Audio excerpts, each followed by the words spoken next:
karunia Tuhan melimpah buat kita semua yang hadir di tempat ini, yang di rumah. Apa kabarnya Bapak Ibu Saudara sekalian? Sungguh Tuhan mengasihi kita. Saudaraku, dimanapun kita berada Tuhan menyertai kita. Tergantung pribadi kita mau enggak memegang tangan Tuhan setiap hari. Biarlah Tuhan menjamah kita pada saat ini. Izinkan Roh Kudus menjamah kita, karena itulah yang kita perlukan. Diam di dalam hadirat Tuhan. Mari Bapak Ibu persiapkan hati dan pikiran kita. Mari kita berdoa. Syakarapaya Korea Sangalapakaya Asim. Terima kasih ya Bapa, untuk segala kebaikan-kebaikan yang kami alami, untuk segala kemurahan-Mu, untuk segala berkat yang sudah Kau curahkan bagi setiap kami, untuk keluarga kami, untuk pekerjaan kami, untuk minggu-minggu ini Tuhan, bahkan di akhir bulan ini Engkau tetap menjaga kami. Terima kasih ya Bapa, terima kasih. Engkau selalu menyertai kami dan Engkau selalu ada bagi kami. Dan biarlah kami Tuhan selalu merindukan hadirat-Mu di dalam setiap kehidupan kami. Mari Roh Kudus Kau memimpin kami. Setiap yang hadir di tempat ini, baik yang di rumah mengalami sesuatu yang baru. Roh Kudus Kau memimpin kami, mengurapi kami. Terima kasih ya Bapa, kami serahkan ibadah hari ini hanya di dalam nama Yesus Kristus Tuhan kami yang hidup. Haleluya. Amin. Mari kita bangkit berdiri, kita bersukacita buat Tuhan kita. Sorak-sorai buat Tuhan ya, yang di rumah, yang di sini, mari beri yang terbaik buat Tuhan kita. Haleluya.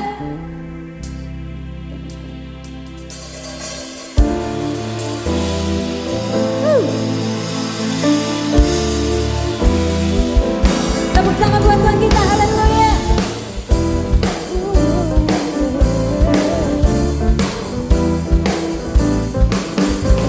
Terima kasih Tuhan. Kami mau berdiam di dalam hadirat-Mu.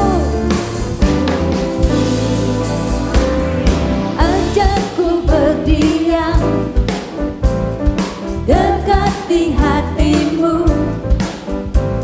Di saat ku berpaling, temukan cinta-Mu.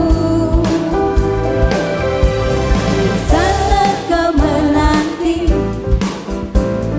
untuk bawaku lagi bersekutu dalam damai yang sejati. Katakan ku dapat hadir-Mu. Inilah rinduku, hidupku, hidupku hanya untuk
ajarku berdiam, ajarku berdiam dekat di hatimu, ajarku berdiam, ajarku berdiam dekat di hatimu.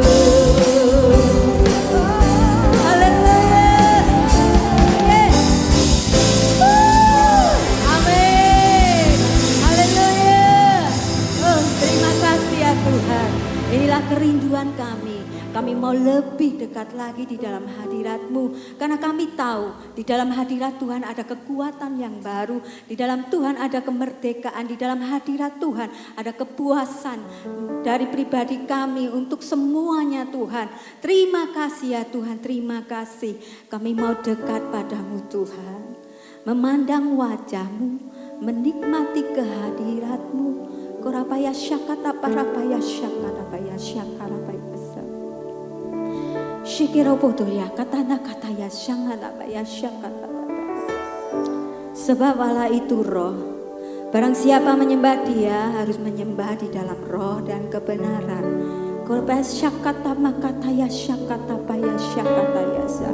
Dan orang-orang yang menantikan Tuhan akan mendapat kekuatan baru. Ikala paya syakata paya syakata paya syakata pa. Koretaya syakata para paya syakata paya kuria singira. Korea sanara patah kata ya sikiri. Terima kasih ya Tuhan. Kami mau mengejar hadir-Mu lebih lagi. Menikmati kehadirat-Mu. Oh Bapa, terima kasih. Terima kasih ya Abah. Oh, kami boleh mempunyai yang Allah yang hidup.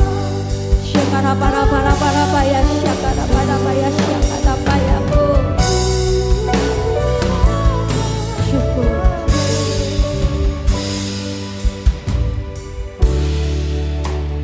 Dekat padamu itu rinduku.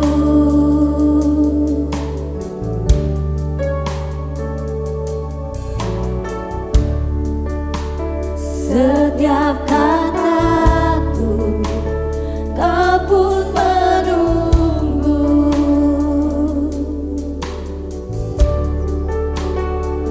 Tak kusangka ku temukan satu kasih yang abadi. Kini ku datang dan ku bawa hidupku. Mari pandang wajahnya. Memandang wajahmu, mengikuti kebaikan-Mu, mengejar hadir-Mu di dalam hidupku. Bawa persembahan yang terbaik buat Tuhan kita. Membawa sembahku, menyatakan kebesaran-Mu, mengejar hadir-Mu dalam hidupku. Ya Allah pakaianmu. Ya terima kasih Tuhan. Dekat padamu, dekat padamu itu rinduku.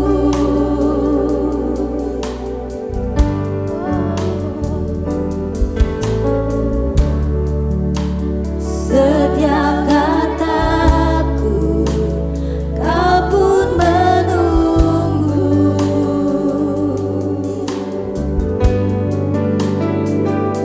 Aku sangka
maya syakatayaka. Oria dara maya syakara maya syaka. Kirapan kunia sangala maya syakara maya. Korea sangata tara koto yosikara yakutia sangara.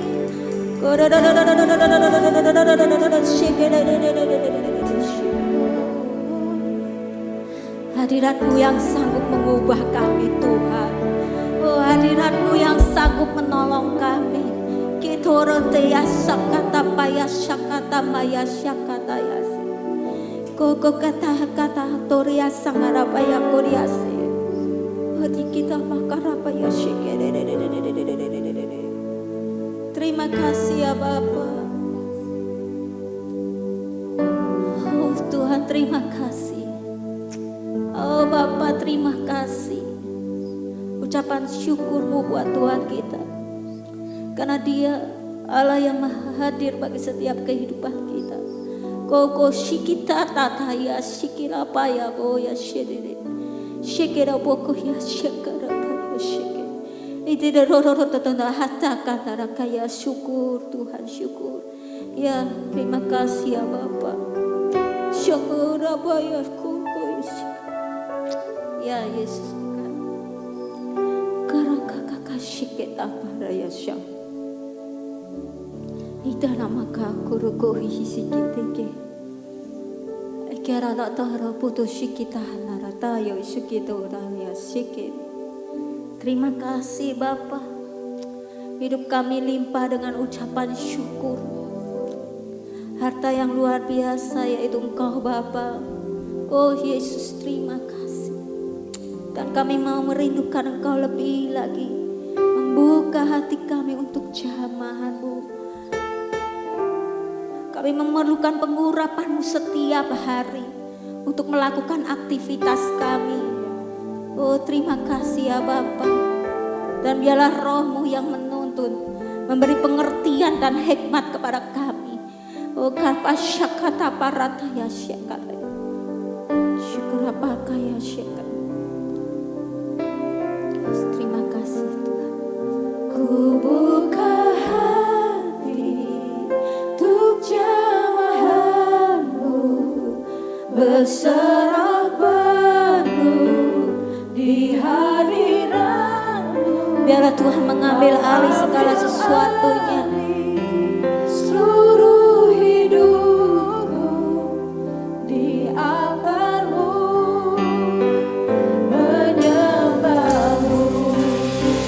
Ku buka hati untuk jamahan-Mu, berserah penuh di hadirat-Mu.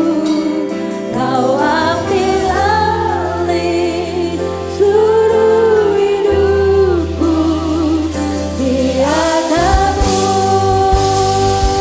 menyembah-Mu. Buka hatimu untuk lawatan Tuhan.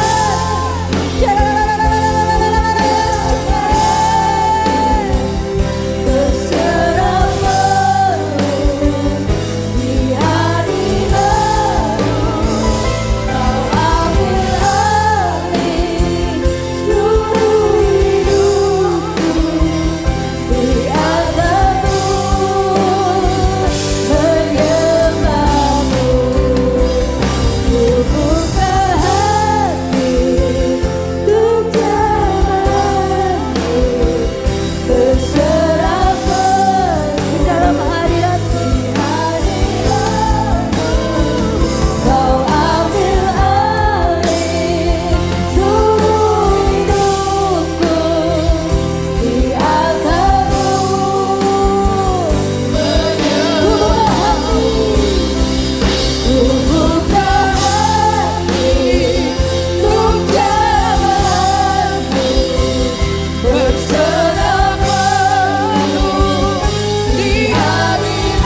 Syukur Tuhan.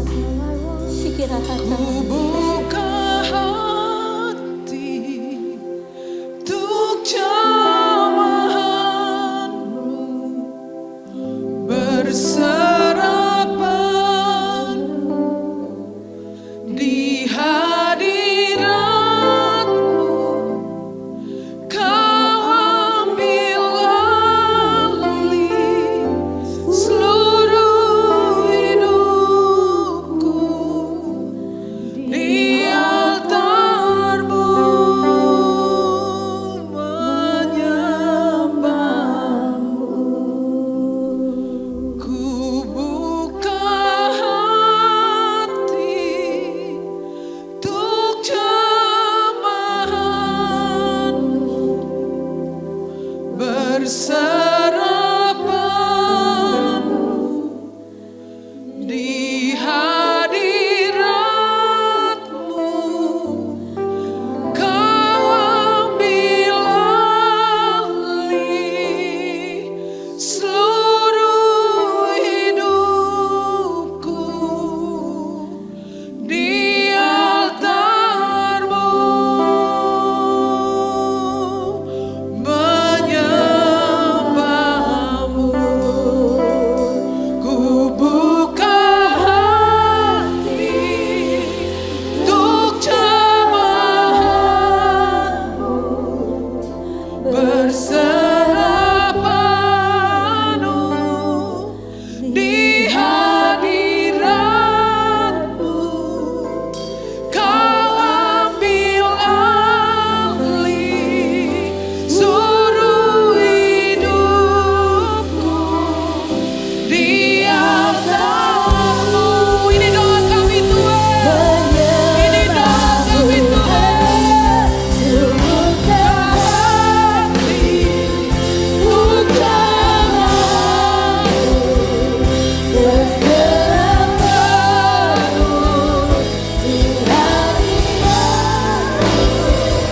Kau ambil alih seluruh hidupku di altarmu, menyembahmu.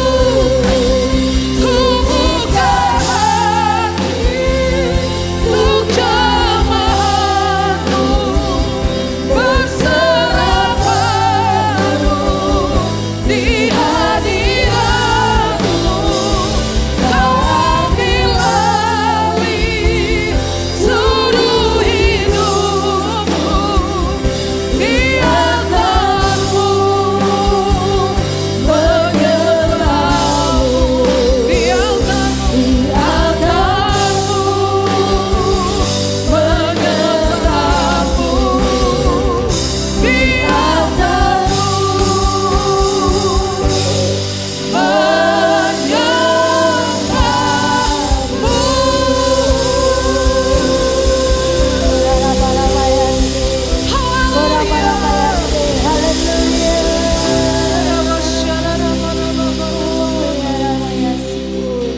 Terima kasih ya Tuhan buat hadirat-Mu di tengah-tengah kami. Kami gak tahu bagaimana cara dia hidup tanpa hadirat-Mu Tuhan. Kami kering, kami hampa Tuhan. Kami tidak mempunyai pengharapan. Hadirat-Mu yang memulihkan kami, menguatkan kami, meneguhkan kami, memberikan kami pengharapan. Ajari kami Tuhan. Berbicaralah kepada kami. Kami siap mendengar dan melakukannya dalam nama Yesus. Semua yang diberkati berkata amin. Silakan duduk saudara-saudara. Terima kasih buat worship team. Saya menyukai kegigihan mereka. Selalu dalam masa-masa saat-saat penyembahan mereka sangat gigih. Dan saya mengatakan kepada Mbak Priska, kalian harus menjaga marwah penyembahan di gereja ini. Karena salah satu nilai yang sangat penting adalah worship. Ya, penyembahan. Dan kalau saudara melihat YouTube saudara, ada seorang hamba Tuhan yang sangat rajin ya untuk saudara menyalahkan saudara. Ya, saya sebelum kesini saya buka sebentar dan muncul lagi. Saya tidak tahu bagaimana menghindar dari orang ini. Tetapi dia sudah menyalahkan saudara-saudara ketika orang menyembah Tuhan ya. Beliau mengatakan bahwa penyembahan itu tidak berasal dari Tuhan, itu dari Korea, dari Jepang. Sebab kalau Roh Kudus bekerja, orang jatuhnya ke depan bukan ke belakang. Dan semua hal lain tentang bahasa rida, tentang persepuluhan, semua hal lain ya. Dan suatu hari saya tergoda untuk mengomentari. Tetapi ketika saya memikirkan kembali kata-kata saya, lalu Roh Tuhan berbicara, engkau sedang menurunkan levelmu di tingkatnya mereka untuk mengecam, mengeritik dan menghakimi. Jadi saya bilang, oh tidak jadi saudaraku. Tetapi saudara-saudara, saya ingin mengajarkan apa yang mungkin banyak orang yang bahkan saya katakan tadi, mereka mengatakan itu sebagai sesuatu yang tidak berasal dari Tuhan. Yang bahkan hamba Tuhan yang mendoakan orang-orang sakit di Indonesia bagian tengah sana, saudara tahu orang itu ya sangat terkenal, juga dianggap sebagai berasal dari iblis. Coba saudara bayangkan, ngeri sekali ya. Nah, ini dia yang saya ingin saudara miliki. Bagi saya, saudara, bagi saya, apapun pengajarannya harus membawa saudara dan saya lebih dekat Tuhan. Amin. Mau bagus seperti apa, mau dikatakan paling benar, paling sempurna, kalau doktrin pengajaran tidak membawa kita selangkah lebih dekat Tuhan, lebih mengasihi Tuhan, lebih menghormati Tuhan, lebih menaati Tuhan, lebih efektif hidup saudara, lebih berdampak kepada kerajaan Allah, buang semua itu di tempat sampah, karena itu tidak berguna sama sekali. Betul ya saudara ya? Mau bagus sebagus apapun kalau tidak membuat saya lebih hormat kepada Tuhan Yesus, simpan saja atau sekalian buang di sampah.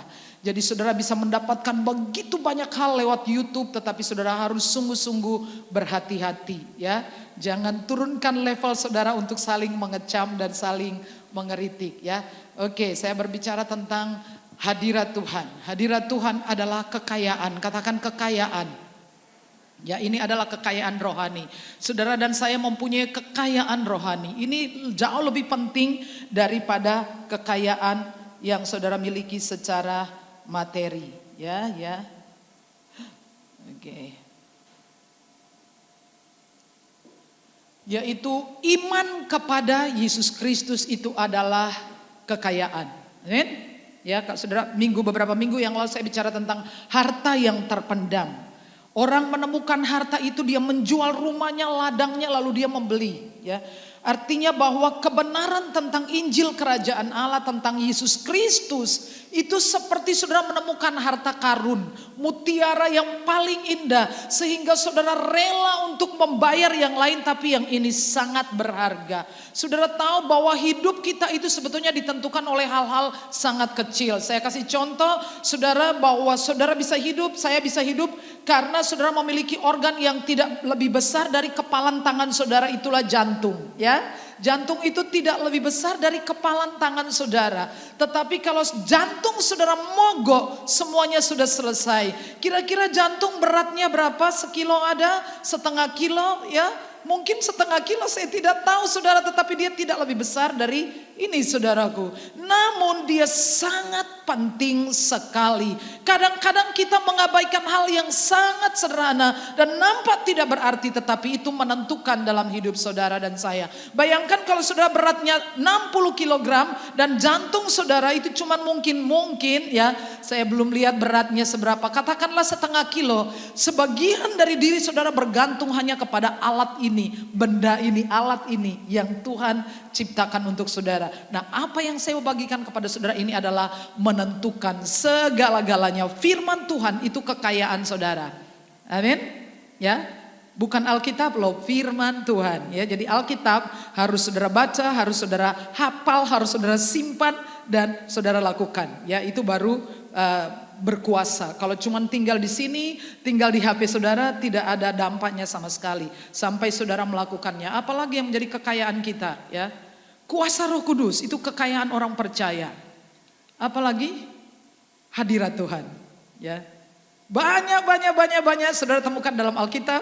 Tapi saudara, hari ini saya berbicara mengenai ini dulu untuk kita, yaitu hadirat Tuhan.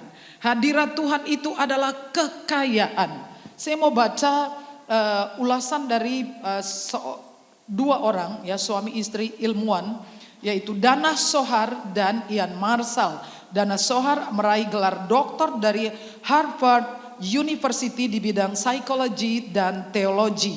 Dan dia berkata bahwa kekayaan atau kecerdasan spiritual adalah kemampuan memecahkan persoalan tentang makna dan nilai. Kemampuan untuk menilai tindakan, jalan yang lebih baik dari orang lain. Dan Ian Marshall mengatakan begini, abad 21 manusia hidup dalam budaya bodoh secara spiritual. Bukan saya ya, ini yang ngomong adalah Dana Zohar dan suaminya Ian Marshall. Abad 21 manusia, saudara hidup di abad berapa ini? 21?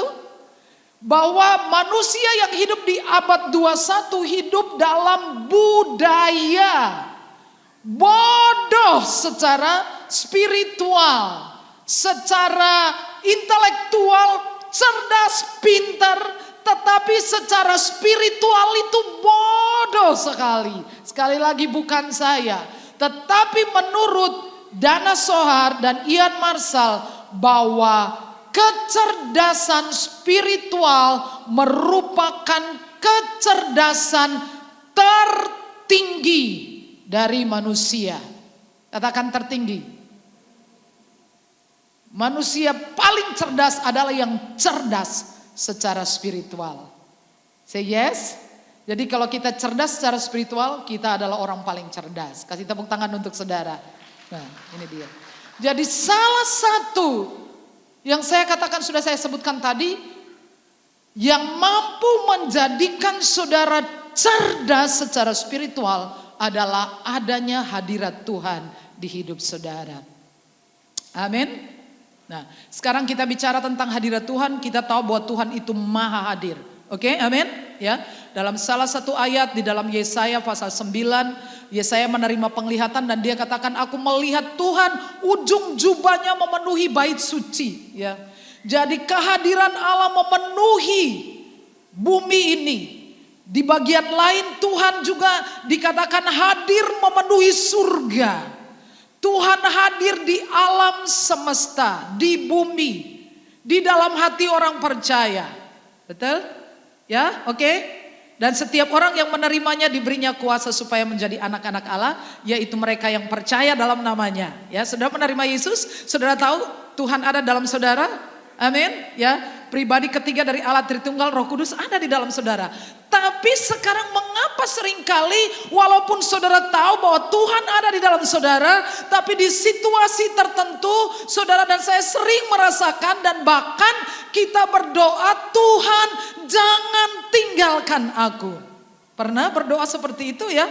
Oh, kita merasa Tuhan sepertinya jauh sekali.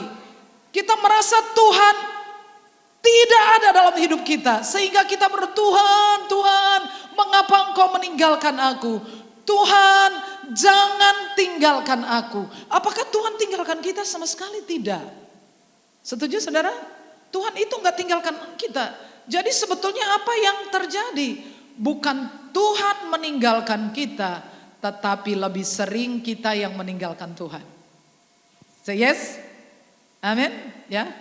Bukan Tuhan yang meninggalkan kita, tetapi kita yang meninggalkan Tuhan. Ya, saya mau kasih sebuah contoh. Saya panggil Bude Is ke sini. Saya ingin buktikan bahwa Tuhan sebetulnya tidak meninggalkan kita. Kita sering meninggalkan Tuhan. Kita mempunyai sebuah lagu yang terkenal dari Mazmur 23.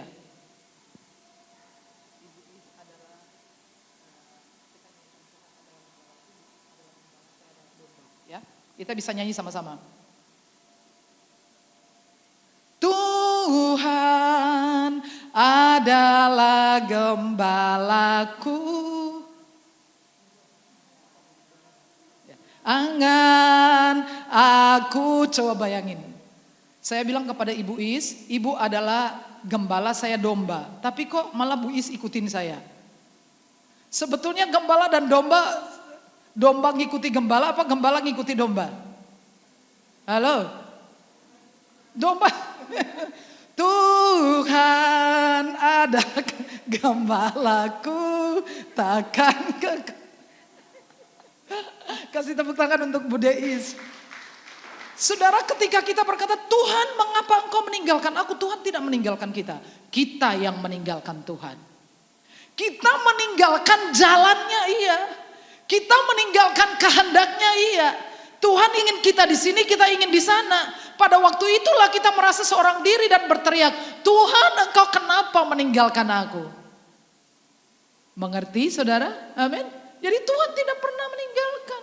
Saat-saat ketika kita tidak merasakan Tuhan, itu tidak berarti Tuhan meninggalkan kita, tetapi sangat mungkin kita meninggalkan Tuhan.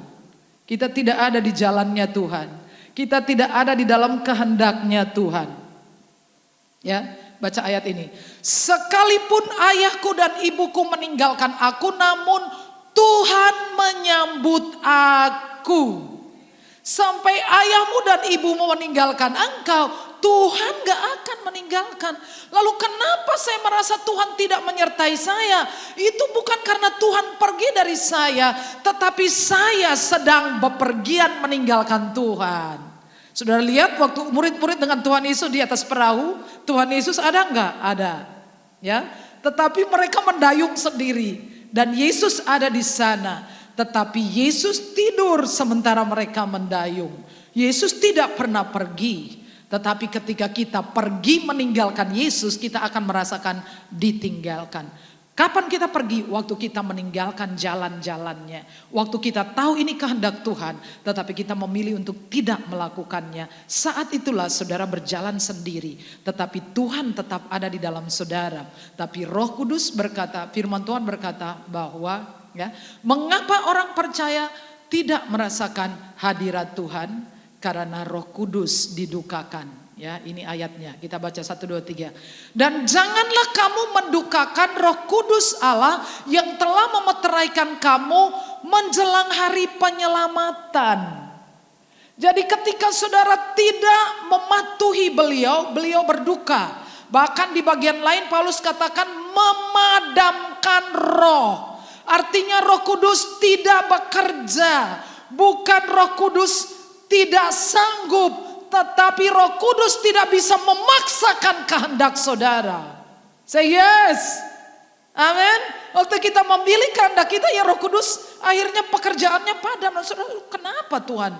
Kenapa Tuhan tidak menjawab saya? Ya, tadi malam orang bertanya, saya sudah setiap malam dengan anak-anak saya berdoa, tetapi kenapa Tuhan tidak mendengar doa saya? Saya ingin mengatakan, apakah Tuhan mempunyai kewajiban untuk menjawab doa saudara? Jawab sendiri. Jawab Pak Alfian. Apakah Tuhan punya kewajiban? Saya katakan berkomunitaslah. Pergilah ke gereja, carilah teman. Ketika engkau dalam kesulitan, jangan sendiri. Say yes, amen. Amen. Kalau saudara tidak ada di gereja, saya beritahu saudara, saudara meninggal, saya suruh orang layat, susah, ngerti enggak? Wong ra kenal. Ada layatan, enggak ada yang tahu saudara. Saudara harus ada di komunitas di mana saudara kita satu dengan yang lain saling mengenal. Amin. Amin. Ya. Jadi waktu kita merasa Tuhan jauh, Tuhan enggak jauh di sini. Masalahnya kita yang sedang bepergian, ya. Kita lagi mengurus urusan kita sendiri. Kita membiarkan Tuhan di situ, ya. Kita enggak Tuhan kehendaknya di sini. Amos pasal 3 ayat 3, firman Tuhan berkata, "Berjalankah dua orang jikalau mereka belum berjanji, tidak bisa berjalan." Kalau engkau seorang pria yang menikah, wanita yang telah menikah, berjalankah pernikahan itu kalau kalian tidak sepakat berjalan dah? Nggak bisa. Kalau satu pengen ke sana, satu ke sana, nggak bisa jalan berdua. Engkau berdiri di altar dulu lalu berjanji, kemudian berjalan berdua. Sama, kalau kita bisa berjalan dengan Tuhan hanya apabila kita sepakat dengan Tuhan. Katakan sepakat dengan Tuhan. Sepakat, saya sepakat dengan Tuhan. Ya, saudara sepakat dengan Tuhan, ya. Di dalam Injil Matius, apakah kita melewati ayat itu? Pasal 11 ayat 28, marilah kepadaku semua orang yang letih, lesu dan berbeban berat, aku akan memberikan apa? Kelegaan. Yang pertama, hadirat Tuhan itu memberikan istirahat bagi jiwa kita, supaya enggak sakit jiwa. Amin.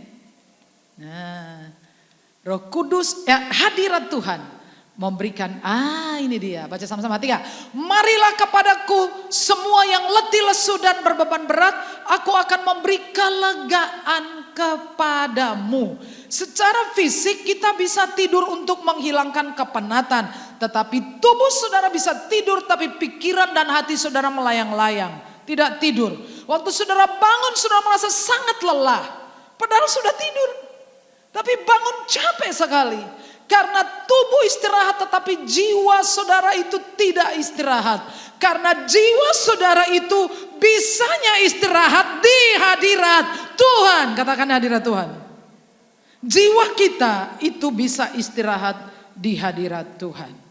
Yang namanya kepuasan itu mahal, saudara. Walaupun saudara punya rumah megah belum tentu saudara puas. Walaupun saudara mempunyai uang banyak belum tentu saudara puas. Tetapi walaupun saudara hidup di kontrakan saudara bisa puas. Karena kepuasan itu tidak ditaruh Tuhan pada benda. Katakan amin. Benar. Jadi kenalilah hadirat Tuhan. Di tempat itu saudara bisa rest. Saudara bisa mengasuh. Jiwa saudara bisa tenang. Karena waktu saudara berada di hadirat Tuhan. Kenapa bisa lega? Karena saudara mampu melihat setiap persoalan, masalah, tantangan dari perspektifnya Tuhan. Dan kita manusia secara natural melihat masalah berputar-putar. Tetapi Tuhan melihat solusi bagi kita. Say yes. Amin. Ketika saudara di hadirat Tuhan, saudara jadinya lega. Karena Tuhan menunjukkan endingnya. Semua akan baik-baik kembali pada akhirnya. Lalu saudara jadi kuat. Walaupun masalahnya banyak, saudara adalah orang yang sangat sehat, kuat, tabah menghadapi setiap masalah.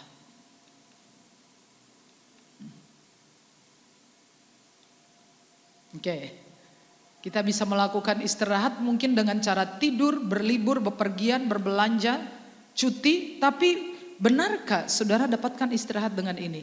Kalau saudara ikut tur, saudara tahu tur itu dirancang dengan schedule yang sangat padat. Dengan tujuan supaya semua destinasi bisa terjangkau. Jadi saudara bahkan punya waktu istirahat sangat sedikit. Saudara makan bahkan saudara harus benar-benar mengatur sehingga masih ada waktu untuk worship, untuk berdoa.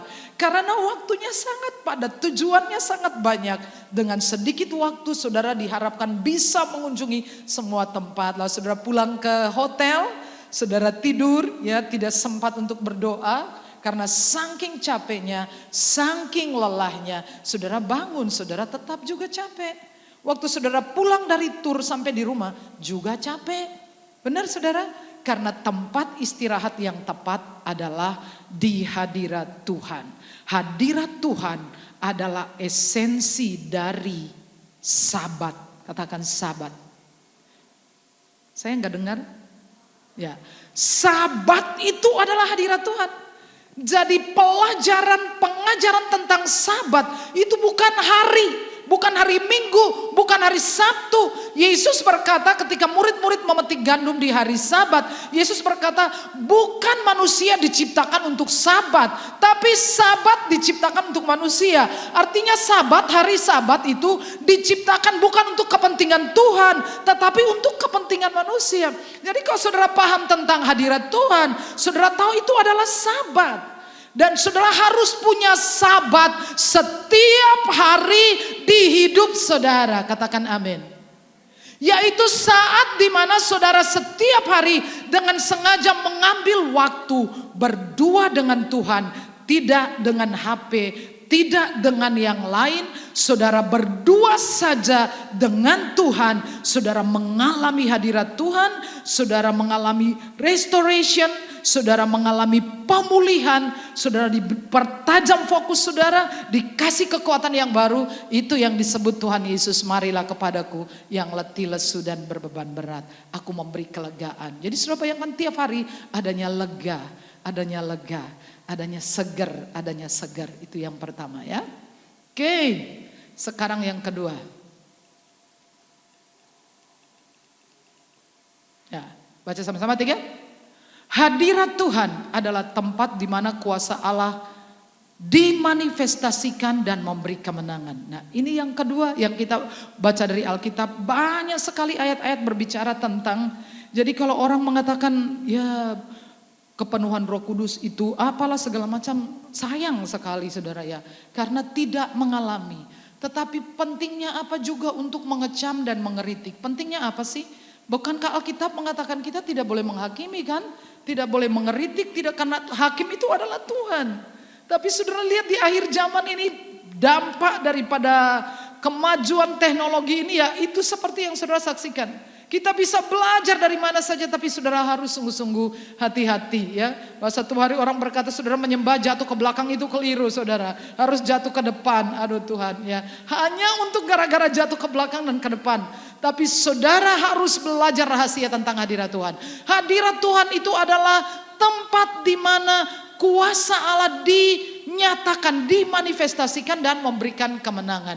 Nah, kemenangan atas musuh-musuh saudara. Kita baca sama-sama ya. Setelah ia berunding dengan rakyat, ia mengangkat orang-orang yang menyanyi nyanyian untuk Tuhan dan memuji Tuhan dalam pakaian kudus yang semarak. Baca sama-sama 3. Pada waktu mereka keluar di muka orang-orang bersenjata sambil berkata, nyanyikanlah nyanyian syukur bagi Tuhan. Untuk selama-lamanya kasih setianya. Ketika mereka mulai bersorak-sorai dan menyanyikan nyanyian pujian, dibuat Tuhanlah penghadangan terhadap Bani Amon dan Moab dan orang-orang dari pegunungan Seir yang hendak menyerang Yehuda sehingga mereka terpukul kalah. Lalu Bani Amon dan Moab berdiri menentang penduduk pegunungan Seir, hendak menumpas dan memunahkan mereka. Segera sesudah mereka membinasakan pegunungan penduduk Seir, mereka saling bunuh-membunuh. Ini adalah peristiwa apa? Saudara ingat sekali tentang catatan ayat-ayat ini ketika Yosafat menjadi takut, lalu dia mencari Tuhan. Lalu dia membuat sebuah strategi yang tidak umum, yaitu memuji dan menyembah Tuhan. Dan ketika mereka memuji Tuhan, menyembah Tuhan, dan itu mujizat terjadi. Musuh-musuh mereka, Amon, Moab, pegunungan Seir, mereka saling bunuh, membunuh, dan Tuhan memberi kemenangan kepada orang Israel. Saudara mungkin mengatakan, saya tidak punya musuh. Benar, saya juga tidak punya musuh. Kita tidak mempunyai musuh, tetapi mungkin saudara tidak sadar bahwa kita punya musuh, yaitu iblis. Ya, katakan iblis. Kita punya musuh loh ya. Ya. Saudara tidak kenal berapa berbahaya musuh kita yang satu ini. Musuh kita ini memang sangat, saudara tahu pada hari Minggu kemarin saya dan Mbak Amber mendoakan seorang ibu dan sebetulnya keluhannya adalah sakit. Sakit di pinggang. Tapi waktu kami berdoa untuk ibu ini, saudara tiba-tiba Lucifer itu bisa menyatakan diri.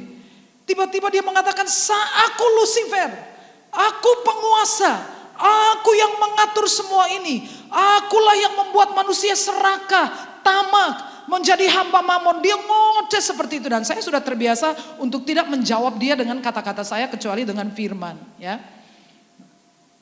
Lalu saudara beberapa saat kemudian dia mulai teriak kepada yang lautan. Dia bilang, Nyi, kesini, serang gereja ini dalam 10 hari. Lah saya kemudian berpikir, apa urusannya dengan gereja ya? Sepertinya saya nggak ada urusan dengan kenapa dia mau menyerang gereja ini. Ya. Kira-kira beberapa menit berlalu, dia marah, dia bilangin, Nyi, kenapa kamu diam saja? Kenapa kamu tidak menyerang gereja ini? Kenapa kamu tidak patuh kepada perintahku? Kenapa kamu tunduk kepada manusia? Saya bilangin, ini kemungkinan Nyinya sudah babak belur. Karena Nyi itu sering muncul di sini saudara ya. Nyi itu sudah muncul berkali-kali. Tahu Nyi ya saudara ya. Saya sebetulnya nggak mau panggil dia Nyi, ya, setan, ya, setan, ya. Kalau Nyi rasanya menghormati. Setan yang dari laut. Sudah berkali-kali dia muncul lewat. Ya, saudara, kalau saya ngomong ini jangan bilang saya berafiliasi dengan yang pantai selatan ya.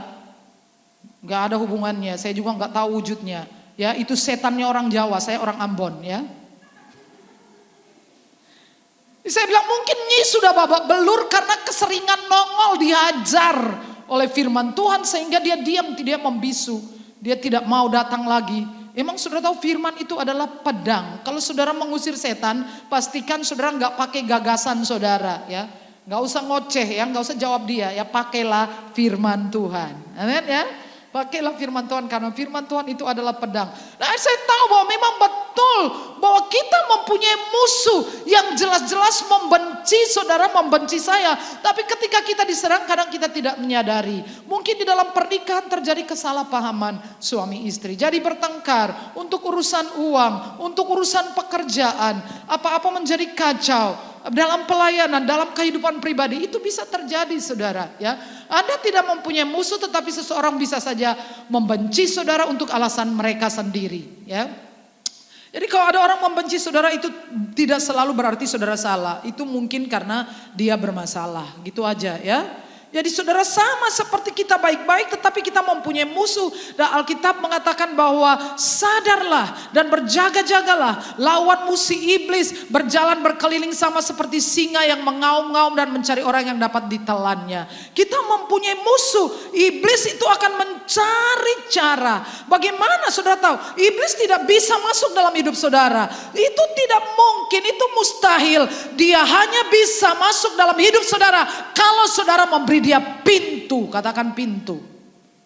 Dan pintunya itu adalah dosa. Dan kadang-kadang kita tidak menyadari. Dia tidak bisa masuk dalam pernikahan saudara sampai salah satu di antara kalian itu berselingkuh. Nah itu dia. Setan akan masuk dan menjajah saudara. Ia tidak bisa masuk di dalam kehidupan saudara, rumah tangga saudara. Kalau saudara benar-benar memelihara hidup saudara di dalam Tuhan. Hubungan suami istri benar, orang tua dengan anak-anak benar. Ya dah. Tapi begitu kita kasih celah, celahnya adalah dosa. Dan dia akan masuk dan mengobrak-abrik kehidupan keluarga saudara. Pekerjaan saudara ya. Jadi selama kita menutup pintu rapat-rapat dia tidak bisa datang. Apa yang menjadi musuh saudara? Barangkali persoalan-persoalan yang saudara hadapi saat ini. Pinjaman online ya, kesehatan, pekerjaan atau apalah. Pelayanan apa saja yang sedang saudara hadapi hari ini. Saudara tahu bahwa setan sangat memusuhi saudara dan saya. Kita mempunyai musuh. Dan dia mau melakukan segala cara untuk membuat saudara mengerti. Saudara salah paham seperti Ayub. Yang terus menerus menyalahkan Tuhan. Tuhan kenapa saya sudah berdoa enggak dijawab. Tuhan kenapa begini, kenapa begitu. Ya, kenapa sih kita selalu menyalahkan Tuhan. Ya kan. Dalam segala keadaan. Kita yang salah, Tuhan yang kita salahkan. Setan berusaha untuk membuat kita salah paham dengan Tuhan. Ya, tetapi ketika kita hidup di dalam hadirat Tuhan, ya, saudara baca yang ketiga, 1, 2, 3. Hadirat Tuhan mendatangkan permulaan yang baru. Saya mau cerita tentang pria ini. Pria ini adalah Yakub.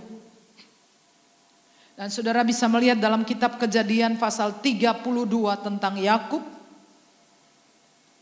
Bahwa Yakub itu waktu dia lari dari rumahnya karena takut kepada Esau. Di tengah jalan di Betel dia ditemui oleh Tuhan. Katakanlah Tuhan menyatakan hadiratnya kepada Yakub.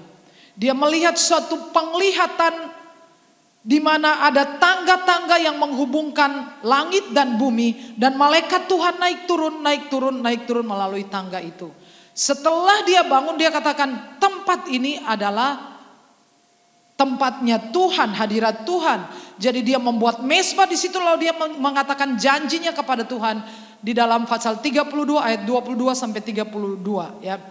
Bahwa kalau engkau menyertai aku, kau memberkati aku sampai aku bisa pulang ke rumah orang tuaku, maka engkau akan menjadi Allahku dan tempat ini akan menjadi rumahmu. Begitu dia berjanji kepada Tuhan. Lalu dia pergi ke Laban pamannya, dia menikah. Dan selama dia bekerja ikut mertua sudah 10 kali dia ditipu soal upah. Upahnya digonta-ganti sampai 10 kali. Sekali saja dia menipu kakaknya, dia mengalami tuaian 10. Ya memang itu hukum alam, saudaraku. Kita nggak perlu bahas. Kita selalu menuai apa yang kita perbuat, ya. Kita melakukan hal baik mesti menuai, hal buruk mesti menuai. Itu hukum alam, bukan karena saudara Kristen, bukan Kristen, semua orang mau agama apapun. Hukum ini bersifat universal. Apa yang saudara tabur saudara tuai. Dia menipu 1 kali saja, tapi kemudian dia ditipu oleh mertuanya 10 kali. Bilang sebelahnya, kamu harus hidup jujur, ya. Harus lurus, jangan nipu, ya, karena sekali menipu berkali-kali ditipu, ya. Dan kemudian saudara, waktu terjadi perselisihan di mana dia dituduh oleh Laban dan anak-anak Laban bahwa dia mencuri, ya, harta milik dari Laban, maka Tuhan datang juga. Tuhan menyatakan diri kepada Yakub di dalam mimpi, dan Tuhan berkata bahwa aku adalah Tuhan Allah yang waktu kamu datang kita ketemu di Betel. Nah, Tuhan meneguhkan dia sehingga dia kemudian bekerja, dia dapat untung lebih kaya, semakin ditindas dia semakin kaya. Akhirnya saudara, satu hari dia memutuskan untuk meninggalkan mertuanya, bawa anak istrinya, lalu dia akan bertemu dengan Esau. Dan saudara tahu di pasal yang pasal berapa itu tadi pagi, ya?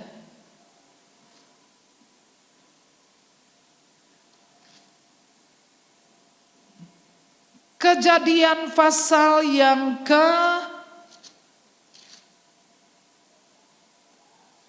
keberapa saudara? 32, 30.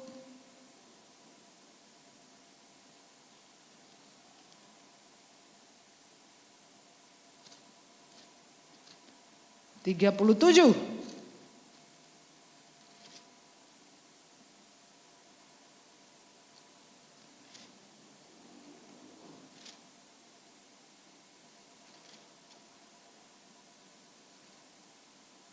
Ya.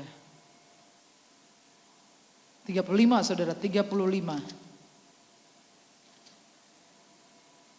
Yakub bergumul. Oh, bukan bergumul sayang. Sorry.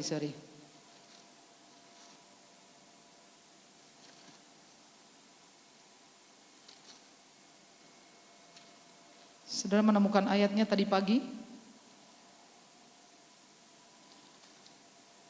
32, ketemu. Yakub takut bertemu dengan Esau. Di ayat 22 sampai ayat 32. Nah, pada waktu itu dikatakan dia bergumul dengan malaikat Tuhan. Dia bergumul sampai fajar menyingsing. Dan dia berkata, aku tidak melepaskan engkau sampai engkau memberkati aku. Dan malaikat itu berkata, kamu sudah bergumul dengan Tuhan dan kamu menang, lalu dia diberkati. Ya, lalu dia bertemu dengan Esau. Tapi kemudian saudara lihat di pasal 47, waktu sudah berputar cukup lama ketika Yusuf sudah membawa ayahnya menghadap Firaun. Pasal 47 ayat 7. Dia menghadap Firaun dan Firaun tanya, Pak D, umurmu piro? Ya, umurmu berapa? Lalu Yakub mengatakan, umur saya tahun-tahun hidupku 130 tahun dan buruk semua. Saudara lihat bahwa orang ini telah dijumpai Tuhan. Dia telah mengalami penyataan ilahi berkali-kali dalam hidupnya. Finally 130 umurnya, dan kemudian ditanyain umurmu berapa? Dia bilang 130, dan aku ini mungkin dengan kata saya, hidupku ini payah, ya. Kalau saudara lihat mundur ke belakang, begitu banyak hal yang buruk terjadi dalam hidupnya. Dia sudah bertemu pertama kali dan Tuhan katakan, aku akan memberkati engkau. Tapi kemudian dia tinggal di Kanaan dan terjadi kelaparan lagi. Dan kemudian anak laki-lakinya itu dianggap sudah mati, yaitu Yusuf, dijual. Istrinya yang dicintainya sudah mati juga di perjalanan. Lalu dia pergi ke Firaun, dia bilang, tahun-tahunku buruk. 130 tahun. Tapi saudara tahu di dalam pasal 47 itu tentang bertemu dengan Firaun. Lihat sebentar. 47 ayat 28, dan Yakub masih hidup 17 tahun di tanah Mesir. Maka umur Yakub yakni tahun-tahun hidupnya menjadi 147 tahun. Saudara jangan lupa bahwa 17 tahun terakhir itu tahun yang hebat dalam hidup Yakub. Benar enggak saudara? 130 tahun Yakub pikir sudah selesai. Tidak ada lagi pengharapan, bahkan anaknya dianggap sudah mati. Sudah selesai, sudah tua, tidak ada lagi harapan. Tetapi siapa mengira bahwa apa yang dia anggap sudah nol, sudah habis, sudah selesai, sudah tamat, tutup buku, tidak ada lagi pengharapan. Justru di masa itu Tuhan membuat sebuah permulaan yang baru dalam kehidupan Yakub. 17 tahun yang sisa adalah 17 tahun yang luar biasa. Karena dia hidup seperti seorang raja. Kenapa? Karena anak laki-lakinya adalah penguasa di Mesir. Saya mengatakan kepada saudara, tidak penting saudara tinggal di Indonesia atau Amerika. Tidak penting lingkungan di mana saudara ada. Saudara misalkan mengalami tekanan, saudara ditipu orang habis-habisan. Tidak penting saudara sampai habis, sampai nol. Tuhan yang maha hadir, maha tahu. Kalau saudara hidup di hadiratnya, saudara alami hadiratnya setiap saat. Saya percaya sesuatu yang baru, yang mati akan menjadi titik balik permulaan dalam hidup saudara dan saya. Amin. Karena tidak ada yang mustahil. Dan 17 tahun itu hebat saudara. Karena ketika saudara lihat waktu matinya seperti pembesar. Mereka meratapi dia berminggu-minggu. Mereka membuat arak-arakan dan mengantar dia dimakamkan itu atas permintaan. Makamnya mintanya dipulangkan ke Kanaan. Di tempat di mana Abraham, Ishak, Sarah dikuburkan, dia minta dikuburkan di sana. Dan itu saudara tahu dari Kanaan mereka harus menempuh perjalanan 11 hari. Dari Mesir ke Kanaan untuk menguburkan pria terhormat ini. Yang mengira hidupnya sudah berakhir. Yang mengira segala sesuatu tidak ada lagi pengharapan. Saudara-saudara, kalau saja kita mengetahui rahasia ini. Apa yang nampaknya paling mustahil dan menghancurkan bisa menjadi permulaan yang baik bagi kita. Amin. Paling menghancurkan bisa menjadi awal yang baik bagi kita. Asal kita mengetahui rahasia hadirat Tuhan. Sabat dalam Yesaya pasal 58. Saudara membaca ayat-ayat dari ayat 13. Saudara baca tentang sabat. Tuhan Allah berfirman kepada orang Israel. Yesaya pasal 58. Sabat ini adalah hadirat Tuhan. Ayat 13 dan 14. Apabila engkau tidak menginjak-injak hukum sabat dan tidak melakukan urusanmu pada hari kudusku. Apabila engkau menyebut hari sabat hari kenikmatan dan hari kudus Tuhan hari yang mulia. Apabila engkau menghormatinya dengan tidak menjalankan segala acaramu. Dan dengan tidak mengurus urusanmu atau berkata omong kosong. Maka engkau akan bersenang-senang karena Tuhan. Dan aku akan membuat engkau melintasi puncak bukit-bukit di bumi dengan kendaraan kemenangan. Aku akan memberi engkau makan dari milik pusaka Yakub bapa leluhurmu. Sebab mulut Tuhanlah yang mengatakannya. Kalau saudara mengerti rahasia ini, setiap hari di hidup saudara, saudara memelihara waktu berdua dengan Tuhan. Saudara menikmati hadirat Tuhan. Firman Tuhan mengatakan, aku akan membuat engkau bersenang-senang. Kapan terakhir saudara bisa bersenang-senang? Saudara bisa bersenang-senang sepanjang waktu. Bahkan ketika saudara mengalami masalah kesulitan, saudara masih bisa bersenang-senang, tidak akan kehilangan kesenangan. Karena sukacita saudara berasal daripada hadirat Tuhan. Amin. Amin. Tuhan akan membuat engkau bersenang-senang. Saudara harus punya sabat setiap hari di hidup saudara. Ambil waktu berdua dengan Tuhan setiap hari. Setiap hari. Di permulaan hari saudara. Saudara akan menikmati kesenangan. Lihatlah. Saudara akan menikmati kesenangan. Orang lain tidak senang. Oh, ada orang barangkali Tidak ada hal yang salah dalam hidupnya, semua lengkap, tetapi tidak senang hidupnya, tidak happy. Tapi saudara ada banyak masalah, namun saudara bisa happy, saudara menikmati. Tuhan memberikan saudara kenikmatan. Waktu Tuhan memberkati hari yang ketujuh, firman Tuhan mengatakan apa? Ia memberkati hari yang ketujuh dan ia menyebutnya, dia mengatakan semuanya baik. Kalau saudara ada di hadirat Tuhan, saudara akan mengalami semuanya baik-baik saja. Saudara akan menikmati kemenangan. Amin. Apa yang nampaknya sudah nol dalam hidup saudara, diputar balik menjadi permulaan yang hebat dalam hidup saudara. Ini kekayaan kita. Amin. Luangkan waktu kita menyembah Tuhan beberapa saat ya.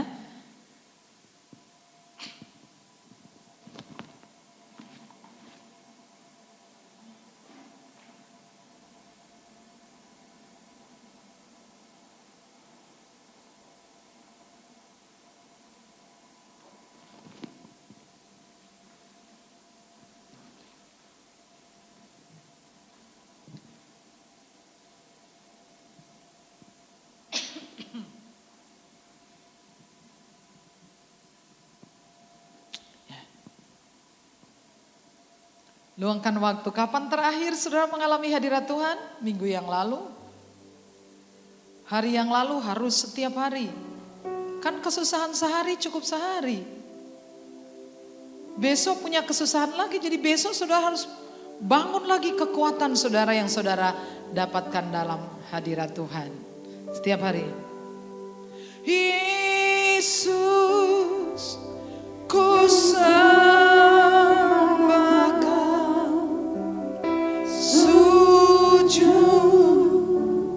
di hadapan-Mu, keinginan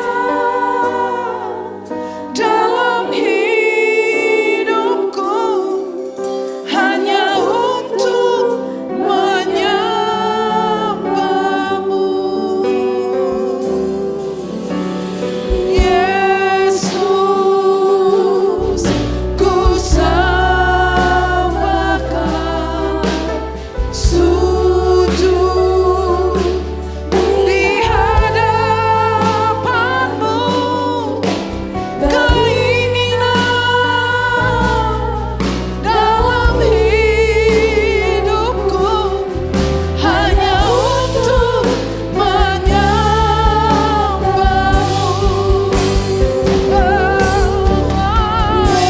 Yesus, ku sembahkan, sujud di hadapan-Mu, keinginan dalam hidupku hanya untuk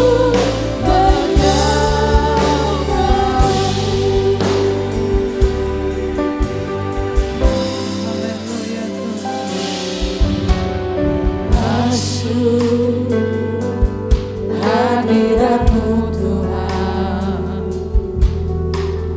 dengan korban pujian. Masuk hadirat-Mu Tuhan, berhiaskan kekudusan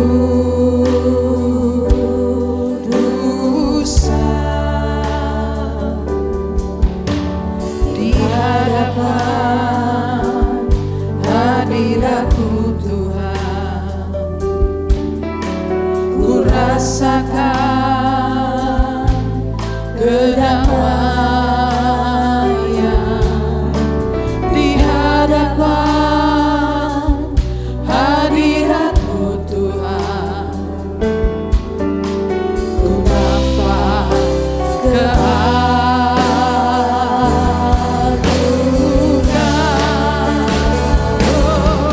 Oh, Yesus, ku sembahkan,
Saudara-saudara, saya ingin berdoa untuk saudara. Saya ingin mengatakan kepada saudara bahwa kadang-kadang saya pun merasa seperti berada di titik nol. Tetapi waktu saya pergi ke hadirat Tuhan, saya melihat perspektif Tuhan. Dan bukan itu yang saya lihat. Saya lihat selalu pengharapan yang baru. Permulaan yang baru, rencana-rencana yang baru. Hal-hal baru yang Tuhan tunjukkan yang bisa saya kerjakan di dalam dunia ini. Mungkin saudara juga merasa seperti tidak ada lagi harapan, nol. Bukan saudara. Kalau sudah pergi di sana, enggak. Mimpi Tuhan lebih besar dari saudara. Jauh lebih dahsyat.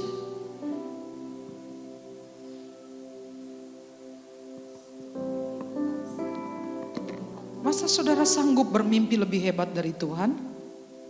Masa saya sanggup untuk merencanakan lebih dahsyat dari Tuhan? Tuhan lebih dahsyat. Berdirilah di hadapan Tuhan. Saya berdoa untuk saudara. Saya sangat percaya. Ambillah sabat di hidup saudara setiap hari. Ambil waktu 1 jam untuk worship saja dan nikmati hadirat Tuhan. Mari kita berdoa. Bapa, kami menyadari seringkali kami mengabaikan hal-hal yang nampak di mata kami sangat sepele. Tapi kami ini adalah orang-orang yang sangat kaya. Kami memiliki kekayaan yang luar biasa karena Injil Yesus Kristus, karena iman kepada Yesus Kristus.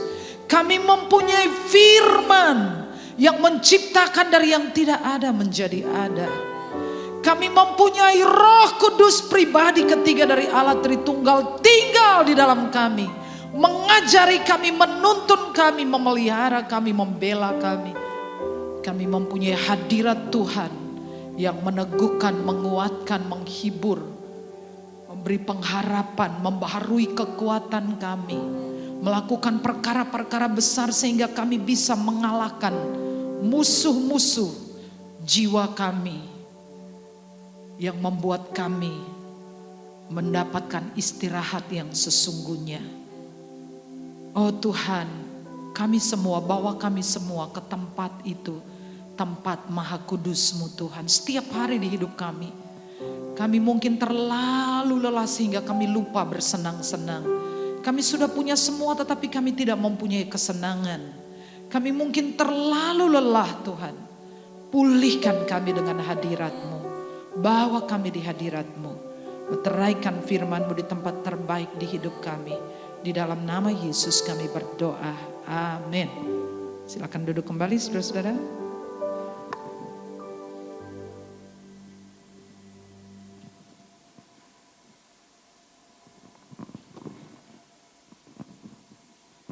Mari kita memberikan persembahan kita. Bapa, semua yang kami beri berasal dari Tuhan.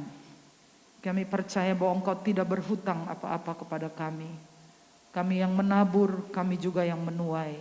Setiap perbuatan kami, setiap kebaikan kami dan kemurahan kami, benih berasal dari Tuhan. Tuhan lipat gandakan hasil dalam pekerjaan, dalam usaha, dalam pelayanan, dalam kehidupan pribadi kami.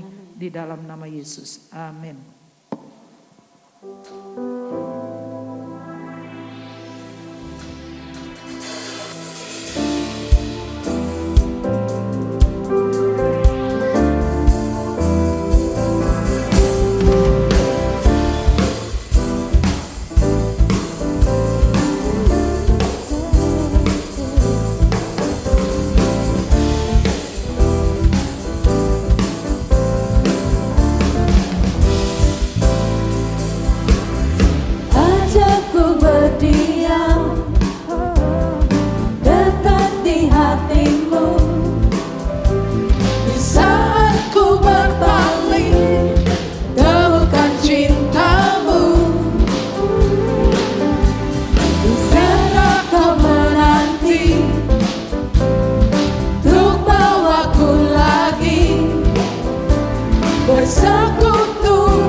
Jemaat Tuhan, pulanglah dengan selamat dan terimalah berkat Tuhan. Tuhan memberkati engkau dan melindungi engkau. Tuhan menyinari engkau dengan wajahnya dan memberi engkau kasih karunia. Tuhan menghadapkan wajahnya kepadamu dan memberi engkau damai sejahtera. Semua yang diberkati berkata, Amin. Berdoalah sebelum meninggalkan tempat ini, tetap kenakan masker sampai tiba di tempat kediaman Bapak Ibu.